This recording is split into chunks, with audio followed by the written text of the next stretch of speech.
আসসালামু আলাইকুম রহমতুল্লাহ।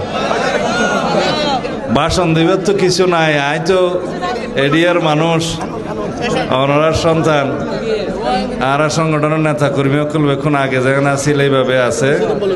তবে আই বুডোর ফদিনে বিয়ানা শহরে এতন জাগো হয়েছে দলীয় নির্দেশে, মাননীয় চেয়ারপারসন প্রধানমন্ত্রীর নির্দেশে জাগো হয়েছে বেশ কিছু খাম আছিল হতাল নাই দেখা সাক্ষাৎ করি নেওয়া পারি। তো দেখা সাক্ষাৎ তো আরে জরুরি হইলে খাম গরণ, দেখা সাক্ষাৎ তো হইব সারা জীবন হইব, ভবিষ্যতে হইব ইনশাআল্লাহ। তাই এখন হয়তো বেশি সময় দিন না হইতাম, কিন্তু তারপরেও যখন সময় পাইম আমরা সাহেবুল্লাহ যাইম।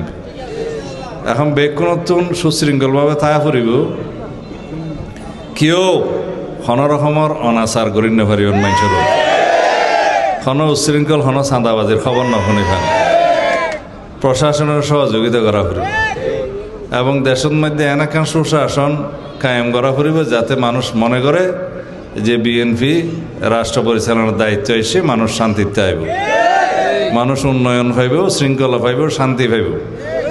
পাইব না? আমরা বেকুন ঠিক চাইলে পাইব দেরি, শতেন না গেলে তো না পাইব। তো বেকুন আল্লাহর ওয়াস্তে জনগণের বন্ধু হিসেবে হাজ করন, প্রশাসনের সহযোগিতা করিবেন, উন্নয়ন এবং অন্যান্য কর্মকাণ্ড যেন আছে ইনশাআল্লাহ এই না ওনারা পরামর্শ দিবেন, এই না আরো দি সারি দেন। আসসালামু আলাইকুম রহমতুল্লাহ।